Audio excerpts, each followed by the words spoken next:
Subscribe చేసుకోండి. మరిన్ని latest videos కోసం గంట సింబల్ నొక్కండి. హాయ్ ఫ్రెండ్స్, మనం ఈరోజు ఎగ్ విత్ బ్రెడ్ పిజ్జా ఎలా చేసుకోవాలో చూద్దాము. ముందుగా ఒక బౌల్ తీసుకొని 3 ఎగ్స్ తీసుకున్నానండి. వీటిని పగలగొట్టి వేసుకోవాలి. ముందుగా ఇలా ఒక బౌల్లో వేసేసుకోవాలి.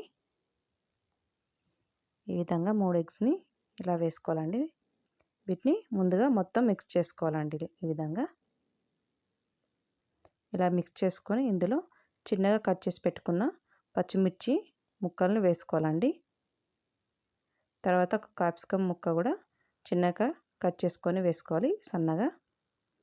ఆనియన్ కూడా చిన్నగా కట్ చేసుకొని వేసుకోవాలండి. ఒక హాఫ్ ఆనియన్ తీసుకున్నాను.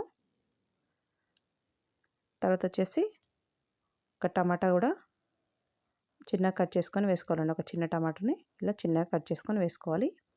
ఒక క్యారెట్ని ఇలా తురిమి వేస్తున్నానండి. నేను ఒక సగం ముక్క క్యారెట్ తీసుకున్నాను. ఒక 2 బ్రెడ్ పీసెస్ తీసుకున్నానండి. వీటిని మెత్తగా పొడి చేసుకోవాలి.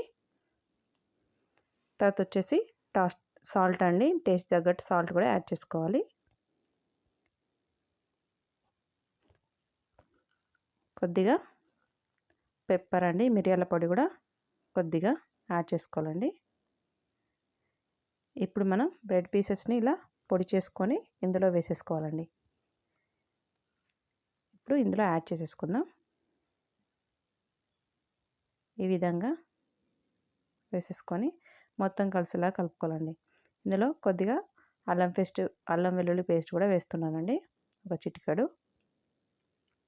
ఇలా వేసి మొత్తం కలిసేలాగా కలుపుకోవాలండి. చూడండి, ఈ విధంగా మొత్తం మిక్స్ చేసుకోవాలి. ఈ విధంగా మిక్స్ చేసి పెట్టుకోవాలండి. ఇలా కలుపుకొని దీన్ని పక్కన పెట్టేసి మనం నెక్స్ట్ స్టవ్ ఆన్ చేసుకొని ఒక ప్యాన్ తీసుకొని కొద్దిగా బటర్ వేసుకోవాలండి. ఇలా బటర్ వేసుకొని మొత్తం స్ప్రెడ్ చేసుకోవాలి. ఇలా స్ప్రెడ్ చేసుకున్న తర్వాత మనం ముందుగా కలిపెట్టుకున్న మిశ్రమాన్ని దీనిపైన వేసుకోవాలండి. ఈ విధంగా వేసేసుకొని మొత్తం స్ప్రెడ్ చేయాలి. ఈ విధంగా మొత్తం వేసేసుకొని ఈవెన్గా స్ప్రెడ్ చేయాలండి. ఈ విధంగా సమానంగా ఉండాలండి మొత్తం. అప్పుడే మనకు అన్నీ మంచిగా ఉడుకుతాయి. ఈ విధంగా వేసి ఉడకనివ్వాలండి. మీడియం ఫ్లేమ్లో పెట్టుకొని మనం కుక్ చేసుకోవాలండి. మధ్య మధ్యలో ఇలా కలుపుతూ ఉండాలండి, లేదంటే మాడిపోతుంది. చూడండి, ఈ విధంగా కలుపుతూ ఉండాలి. ఒక 3 మినిట్స్ వరకు మనం కదిలినివ్వద్దండి. దీనిపైన కొద్దిగా బటర్ వేసేసి దీన్ని మనం రివర్స్లో వేసుకోవాలండి. 3 మినిట్స్ తర్వాత రివర్స్లో వేసేసుకోవాలండి స్లోగా, లేదంటే విరిగిపోతుందండి. నిదానంగా రివర్స్లో వేసుకోవాలండి. చూడండి, ఈ సైడ్ మనకు మంచిగా ఉడికిందండి. దీనిపైన మనం చీజ్ అనేది వేసేసుకుందాం. ఈ విధంగా చీజ్ వేసుకోవాలండి. ఈవెన్గా మొత్తం వేసుకొని ఇలా మధ్య మధ్యలో కలుపుతూ ఉండాలండి, లేదంటే మాడిపోతుంది. వన్ సైడే ఉడుకుతుందండి. ఇలా తిప్పుతూ ఉండాలి మనం. మనకు చిల్లీ ఫ్లేక్స్ ఉంటే కూడా వేసుకోవాలండి. ఉంటే వేసుకోవచ్చు, లేదంటే లేదండి, ఆప్షన్. చూడండి, మనకు పిజ్జా ఆల్మోస్ట్ రెడీ అయిపోయింది. దీన్ని మనం ఒక ప్లేట్లోకి తీసేసుకుందామండి. చీజ్ చూడండి ఎంత మంచిగా మెల్ట్ అయిపోయిందో.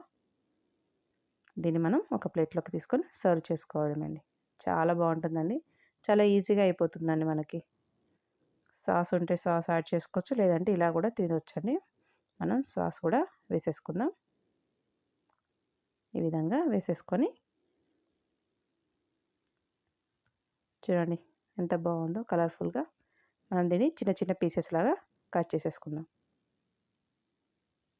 చాలా బాగుంటుందండి, తప్పకుండా ట్రై చేయండి. అంతే అండి, చాలా బాగా కుక్ అయిందండి. మనకి మంచిగా ఉడికింది. చూడండి ఎంత బాగా ఉడికిందో. టేస్ట్ మాత్రం చాలా బాగుంటుందండి. మీకు నచ్చినట్లయితే తప్పకుండా ట్రై చేయండి. లైక్ చేయండి, షేర్ చేయండి, సబ్స్క్రైబ్ చేయడం మాత్రం మర్చిపోకండి.